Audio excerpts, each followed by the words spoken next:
की तृतीया तिथि पर नारी जब हरतालिका व्रत करती है तो 16 श्रृंगार धारण करती है। नूतन वस्त्र पहनती है, नूतन श्रृंगार करती है, नैनों में सुरमा, लाली, झुमका, हार, पाटली, चूड़ी, पायल, सारा श्रृंगार करती है, संपूर्ण श्रृंगार, क्योंकि वो शंकर भगवान और माता पार्वती श्री गणेश जी महाराज का पूजन करने बैठ रही है। हरतालिका अखंड सौभाग्य का पूजन करने बैठ रही है। कुंवारी कन्या भी अगर हरतालिका तीज का व्रत करती है तो वो भी श्रृंगार कर कर बैठती है। भले मांग नहीं भरती पर श्रृंगार करती है, पूर्ण श्रृंगार।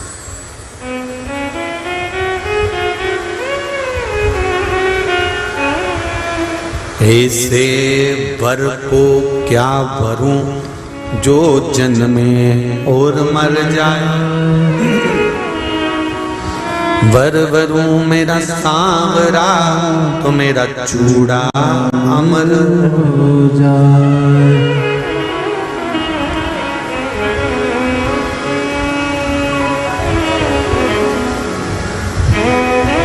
ऐसे वर को क्या वर जो जन्मे और मर जाए, वर वरू मेरा सांवरा तो मेरा चूड़ा हो जाए। जहां हरतालिका व्रत हो रहा है वहां पर आप घर पर पहली पूजन करने के बाद घर जाकर अपने परिवार को बता देना कि अब मैं रात को बार बार नहीं आ सकूंगी, अब मैं भगवान की आराधना करूंगी, पूजन करूंगी। हाँ, स्नान करने के लिए आई, तैयार होकर तुम मुझे छोड़ आना, फिर मैं पूजन करूंगी वहां। वो हो सकता है आना जाना, पर थोड़ा बैठ कर सत्संग, भजन, कीर्तन, श्री शिवाय नमस्तुभ्यम या पंचाक्षर मंत्र नमः शिवाय, षडाक्षर मंत्र ओम नमः शिवाय, या भगवान का भजन वहां बैठकर करते हैं। क्रोंच गंधर्व ने गड़बड़ी कर दी। मनोमयी ने शंकर जी की आराधना करी, पूजन करी और अपने पति से कहा, स्वामी स्वामी क्या बात है मनोमयी, एक निवेदन करना चाहती हूँ, बोलिए। क्या आप शंकर भगवान का विसर्जन कर कर आ जाएंगे? हाँ, चले जाता हूँ।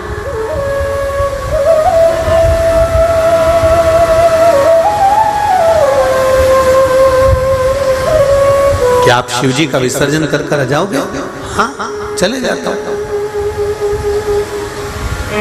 पूजन आपने करी है, अर्चना आपने करी है, आराधना आपने करी है, शिव को निमंत्रण देकर आपने बुलाया, तो छोड़कर भी कौन आएगा?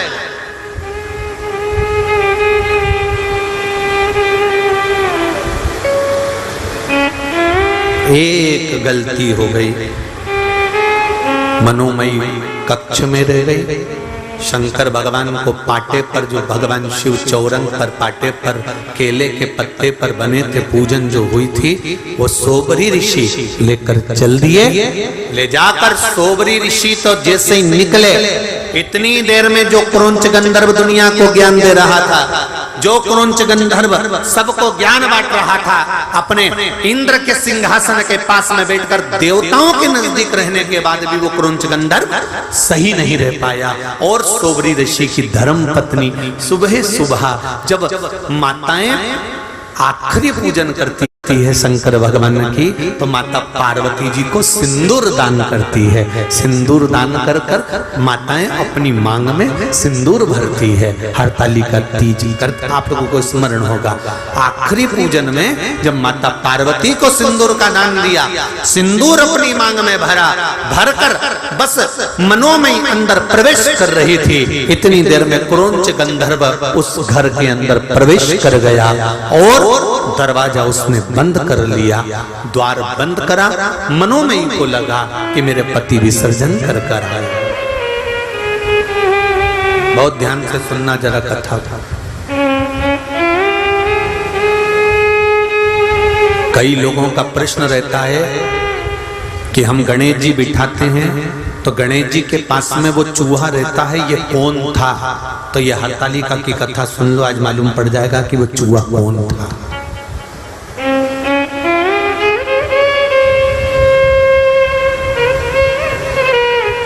कई लोगों का प्रश्न है कि गणेश जी के साथ जो चूहा रहता है, हम गणेश जी बिठाते हैं तो चूहा साथ में रहता है, तो वो चूहा कौन था? तो उनको मालूम होना चाहिए कि चूहा कौन था, क्या गड़बड़ी कर गया था कि चूहा बन गया था। स्मरण होना चाहिए आपको।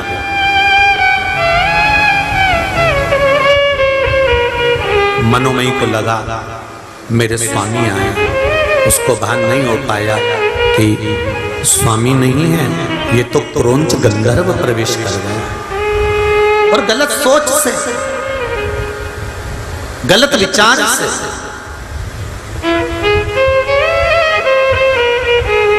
बहुत ऊंचे पद पर बैठ जाना या बहुत ऊंचे पद पर बैठकर अच्छे रह लेना, ये भगवान की कृपा से ही हो सकता है। ऊंच निवास नीच कर देख न सकल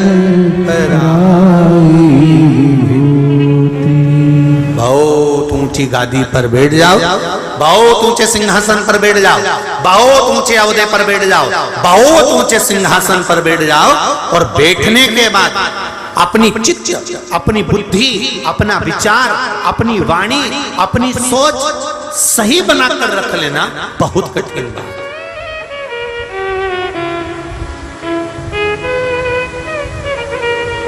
एक भगवान से एक प्रार्थना जरूर करना आप लोग।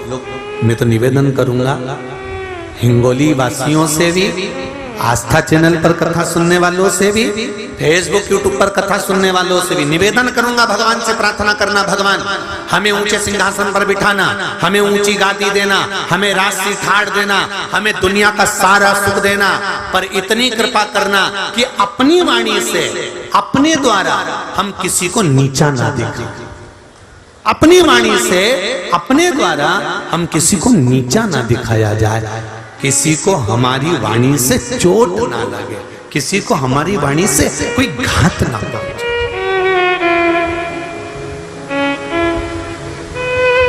हम कई बार कथा में कहते हैं, आज फिर कह रहे हैं, आपका मन कथा में लगे तो आप कथा सुनो। आपका मन करे कि सियोर वाला महाराज कथा कह रहा है, उसमें कुछ शांत तत्व है तो आप सुनो। नहीं है, आपके हाथ में रिमोट है, आप टीवी बंद कर दो। बहुत सारे महाराज आ रहे होंगे, चेंज कर दो तुरंत, बटन ही तो दबाना है महाराज, चेंज, उसमें क्या दिक्कत है? और दिल करे तुम्हारा कि हाँ कथा सुनना है और इसमें से कुछ ग्रहण करना है। कथा में से अगर ग्रहण करा है तो जीवन की सार्थक एक पत्र में आया, देखिए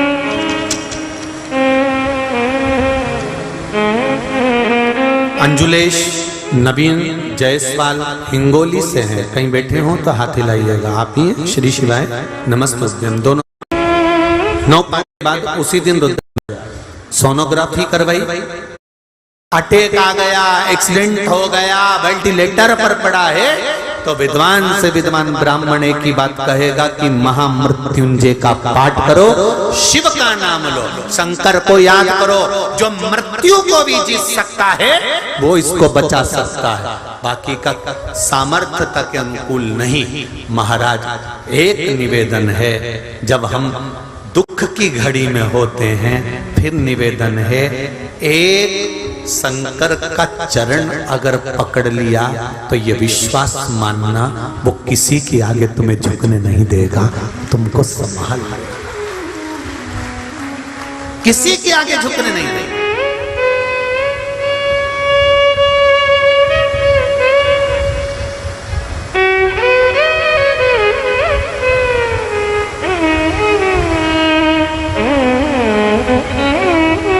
एक पति नौकरी करता था, उसकी नौकरी छूट गई। छूटने के बाद में पति ने एक प्लाट था, प्लाट पर मकान बना लिया कर्जा लेकर, कर्जे वाले प्राण पर प्राण खा रहे, नौकरी अलग छूट गई। पत्र है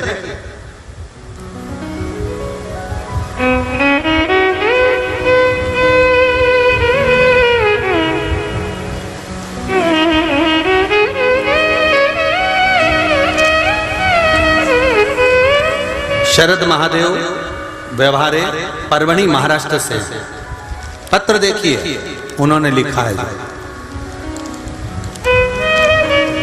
मेरा नाम शारदा महादेव व्यवहारे, मैं परभणी महाराष्ट्र से आई हूं। कहीं बैठी हो तो हाथ हिलाइएगा। महाराज, पिछले साल महीने में परिवार बहुत परेशानियों में हो गया था गुरुदेव। मेरे पति की नौकरी छूट गई और हमने छोटी सी जगह ले ली थी जिसपे बैंक से कर्जा लेकर मकान बनवा लिया। गुरुदेव, नौकरी की समस्या आ गई, पति बहुत मानसिक टेंशन में रहने लगे, गुजर बसर का भी दुख हो गया, भोजन के लाले हो गए, मकान बेचने की कतार पर आ गया। गुरुदेव, बड़ा फैसला लेने को मेरे पति ने कह दिया कि अब ये मकान बनाया है, अपन इसको बेच देते हैं, बेचकर कर्जा चुका देंगे, नौकरी नहीं भी है तो कहीं से गुजारा तो चल जाएगा। फैसला लेकर एक तरफ मकान था, दूसरे तरफ पति का टेंशन था कि ये बीमार ना पड़ जाए, तो हमने भी कह दिया ठीक है, मकान को बेच दो, और मकान बेचने का फैसला किया गया। तभी आपकी और आपके शिव महापुराण के बारे में मेरी सहेली ने कहा, उसे सुन और सुनकर टीवी के सामने ही भगवान से प्रार्थना कर और जो उपाय बताए वो कर।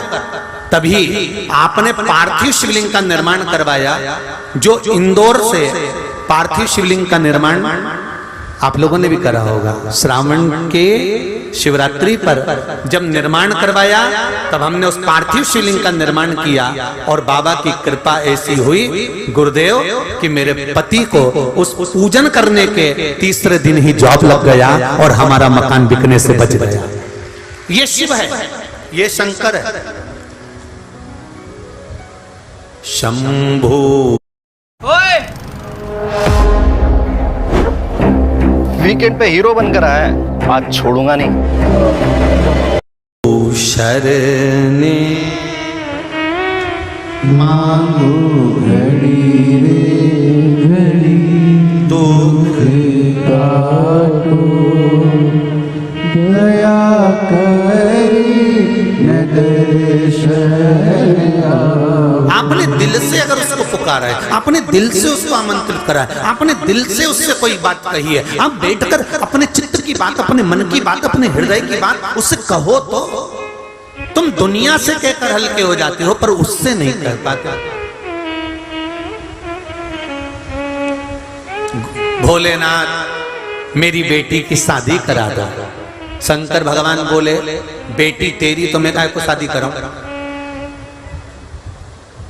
जब तू वहां पर भी मेरा तेरा कर रही है, मंदिर में बैठकर भी, मंदिर में बैठकर भी कर रही है कि मेरी बेटी की शादी करा दो, तुम्हें वहां बोलना चाहिए, भोलेनाथ आप ही की दी हुई पुत्री है, आप ही की है, और जैसे अशोक सुंदरी का विवाह करा था आपने, मेरी बेटी आपकी है और आपको इसका विवाह करना है। शिव जी कहे जब मेरी है तो टेंशन मत कर, निपटा दूंगा 3 महीने में ही। जा, जहां तेरा अहंकार आ जाता है, मैं और मेरा आ जाता है, अभिमान के शब्द आ जाते हैं, अभिमत्ता की वाणी आ जाती है, वहां से भगवान दूर हो जाता है। जहां रावण शंकर भगवान की आराधना करते थे, रावण शंकर भगवान की आराधना में लगा रहता था, पर रावण जब अहंकार की बात करता था, मैं लंकेश हूं, तो भगवान शंकर बहुत दूर हो जाते थे।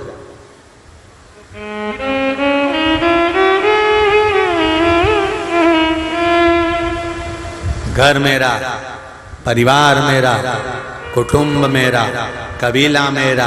एक सेठ जी हमेशा यही के रोते थे, मेरा परिवार, मेरा परिवार मुझे इतना चाहता है, इतना कि मैं 1 मिनट नहीं दिखूं तो हमारा घर का लोग मुझे ढूंढने निकल जाता है। तो इतने में गुरुजी आए उनके गांव में, और गुरुजी ने कहा तुम्हारा परिवार तुम्हें इतना चाहता है, हम भी देखना चाहते हैं कितना चाहता है, तो एक काम करो ना, थोड़ी आधा घंटा के लिए मर जाओ। तो क्या आधा घंटा के लिए कोई मरता है क्या? नहीं, बस तुम ऐसा पानी पीते पीते लुढ़क जाना। गुरुजी बोले हम डॉक्टर को बुलवा के खिलवा देंगे, ये मर गया, उठना मत ही, बस हो आधे घंटे बाद हम उठा देंगे, हम भी तो देखें तेरा परिवार कितना तुझे चाहता है। वो शंकर बैठा मिलेगा हर पल, हर घड़ी, हर क्षण। अरे जो भक्त हो मां, दिन में नहीं मिलता, सुबह नहीं मिलता, दिन में बेटा आ जाए तब चले जाओ। तो कहो शंकर के मंदिर कभी भी जा सकते हैं, तो शमशान जाने के लिए कोई मुहूर्त देखा जाता है? कोई मर गया तो तुमने कभी सुना? पंडित जी को पंचांग में देखो जरा, हमारे दादाजी मर गए, इनको कितनी बजे ले जाए, जरा देख के बता। शमशान जाने का मुहूर्त नहीं होता, शंकर भगवान के दरवाजे पर जाने का कोई मुहूर्त नहीं होता। शिव जी कहते हैं जिंदगी भर मुहूर्त देखने वाला भी अंत में बिना मुहूर्त के चला जाता है। कोई मुहूर्त शंकर के पास का नहीं होता। शंकर तो अड़भंग बैठा है, कैलाश पर्वत में दरवाजा नहीं है। तुमने कभी सुना कि कैलाश पे दरवाजा, इधर से जाना दरवाजा है, उधर से जाना? भगवान के बैकुंठ में दरवाजा है, इंद्रलोक में दरवाजा है, ब्रह्म